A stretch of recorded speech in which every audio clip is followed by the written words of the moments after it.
자, 8학년 친구들 안녕. 자, 정치 선생님 세준쌤입니다.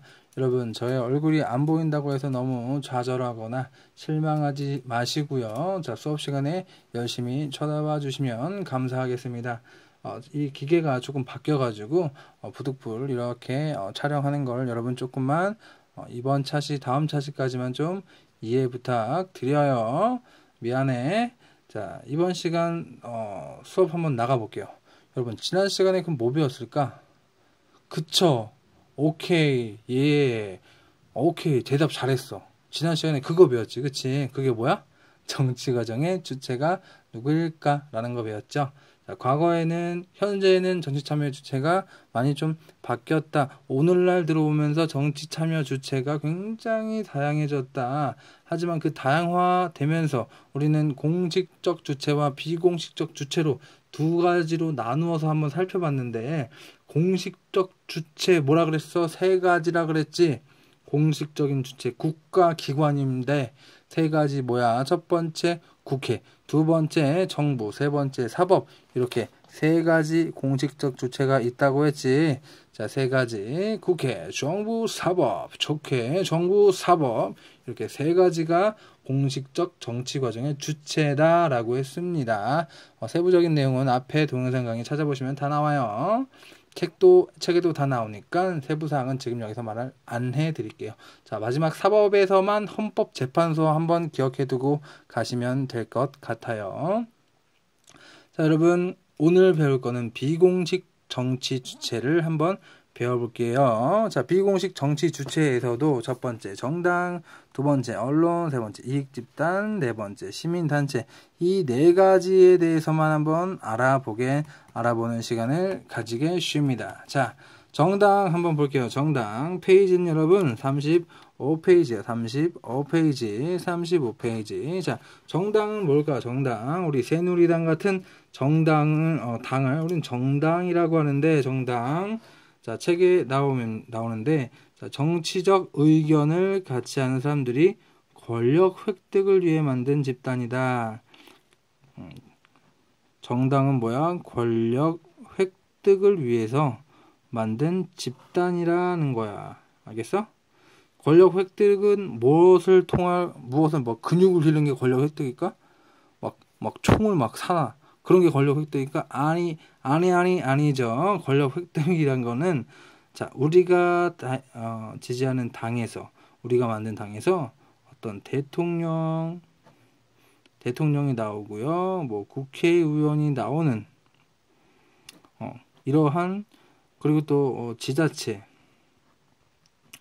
어떤 지자체 소속 의원이 나오는 그러한 일련의 과정을 우리는 권력 획득이라고 표현을 합니다. 굉장히 힘이 있죠.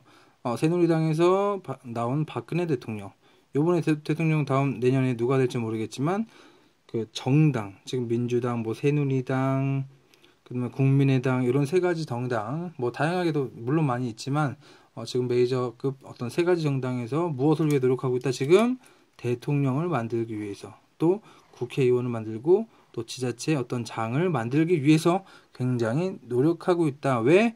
권력 획득을 위한 게 바로 이게 정당의 목적이니까. 오케이? 자, 오케이, 알겠습니다. 자, 그럼 그 목적을 위해서 어떤 역할을 해야 할까요? 자, 여러분, 우리 당에서 대통령을 뽑고 대통령이 선출되게 하고, 국회의원이 나오게 하고, 어떤 지자체 어떤 장이 나오게 하려면 어떻게 해야 될까?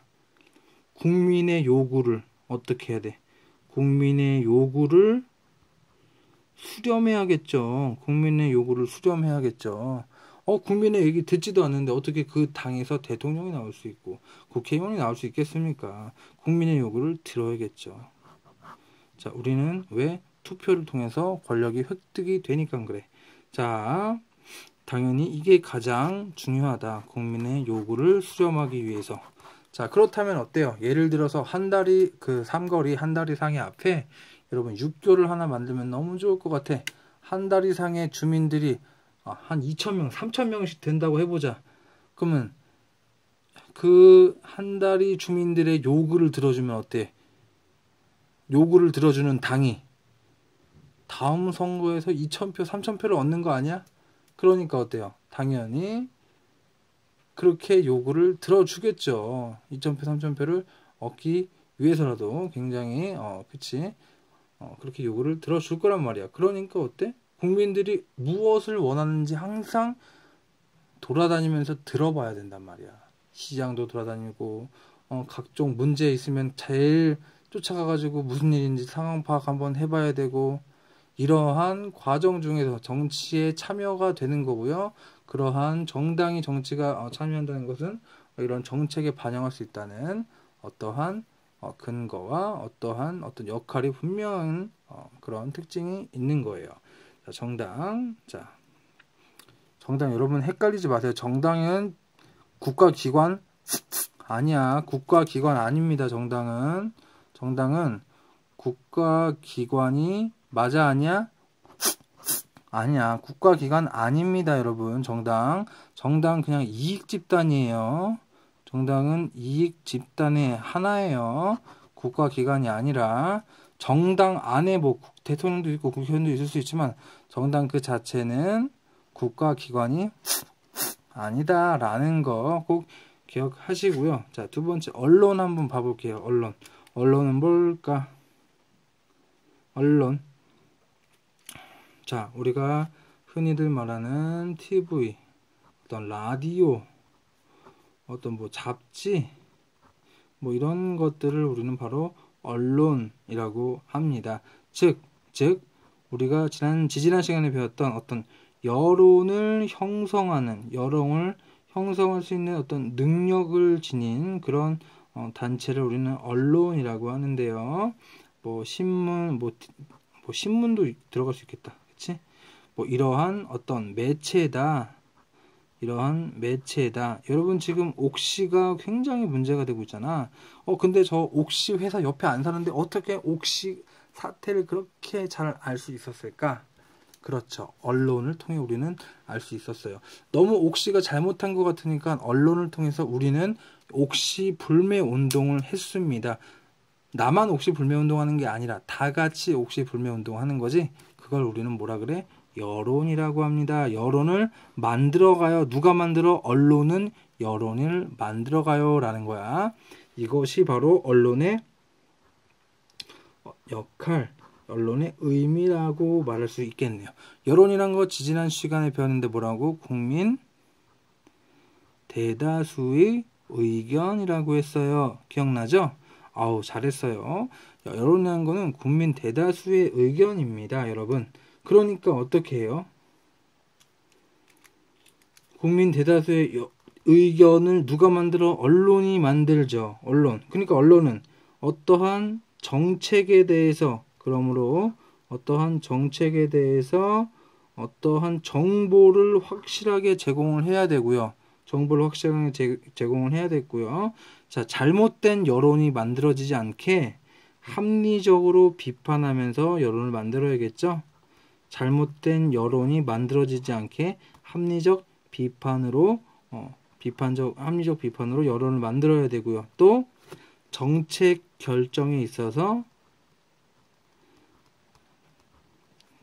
결정에 대해서 항상 어떻게 해야 돼요? 감시하는 역할을 해야 한다. 정책을 잘못 만들었으면 그 잘못됐다고 국민한테 알려줘야 하는 임무도 언론이다라는 거죠. 자, 다시 한번 언론은 여론을 형성해요. 여론이란 건 국민 대다수의 의견이에요. 자, 국민 대다수의 의견을 그러니까 언론은 정책에 대한 정보를 제공해야 되고, 정보를 아무 정보나 막 갖다 붙이는 게 아니라 합리적으로 비판하면서 제공해야 되고요. 그 다음에 정책 결정에 대한 감시도 해야 돼요 라는 거야. 자, 언론 여기까지 하겠습니다. 시간이 이렇게 벌써 많이 지났네요, 여러분. 자, 다음 시간에는 비공식적 정치 주체인 이익집단과 시민단체 두 가지에 대해서 한 번 더 알아보고 다음 진도를 넘어가겠습니다. 자, 오늘 비공식적 정치 주제 정당과 언론 배워봤는데 여러분 많이 어려웠나요? 자, 어렵지 않아요. 자, 동영상 강의를 듣고, 자, 여러분 한번 책을 보고 이해하고 넘어간다면 전혀 어렵지 않는 내용이었습니다. 자, 오늘 그럼 여기까지 하고요. 다음 시간에 만나요. 안녕, 안녕, 안녕.